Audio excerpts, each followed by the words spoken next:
In the Boya Mountains in South Sudan, one of the most unusual tribes in Africa, the Lareem, resides.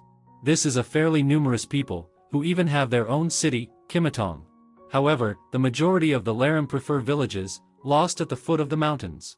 Visitors rarely reach these hamlets, as getting to these remote settlements is not easy, and Sudan is not the most popular tourist destination. The Lareem villages look enchanting. They are built at the foot of the mountains and surrounded by a stockade of shrubs and trees. The enclosure in the mountains serve as protection for them against enemies. Cow skulls usually hang at the gates. The tribe believes that these animals protect them. The houses here are very unusual. They have round roofs made of thatch. Each household is also surrounded by a fence. It creates the impression that this is not a real village where people live, but a small village built for some fantasy film genre. Cows are the main value. The Lareem cultivate maize, sorghum, beans, but their main occupation is animal husbandry. Cows, which men graze all day long, have become the tribe's main currency. Animals are considered a symbol of status, and they usually go as part of the dowry. While men tend to the livestock, women take care of everything else. They grow grains, grind the grain, raise chickens and goats, and fetch water. Women also gather thatch, which is used for building and repairing houses. Several men usually remain in the village to guard the women, children, and the elderly. However, men are not only engaged in herding livestock, they are also involved in blacksmithing and other traditional crafts. Herding livestock is not as simple as it seems. The reason is that South Sudan is plagued by constant armed conflicts, and herdsmen often become unintended victims. Therefore, Lareem villages have many widows as a result. These women wear bands in memory of their deceased husbands.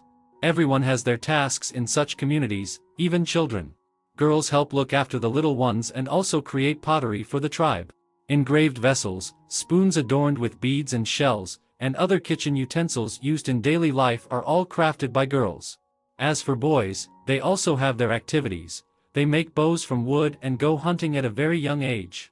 Children usually hunt rodents. They also have free time. Boys love to craft toys from available materials, turning plastic bottles into cars. When women finish their endless list of daily chores, they find time to relax. But their leisure time is, of course, not like those familiar with civilization.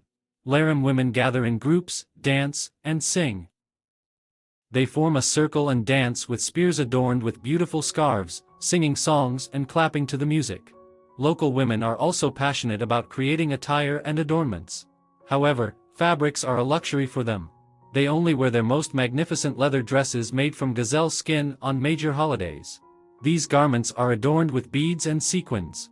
On regular days, they wear minimal clothing, but there are always accessories, nose rings, earrings, as well as beads and necklaces.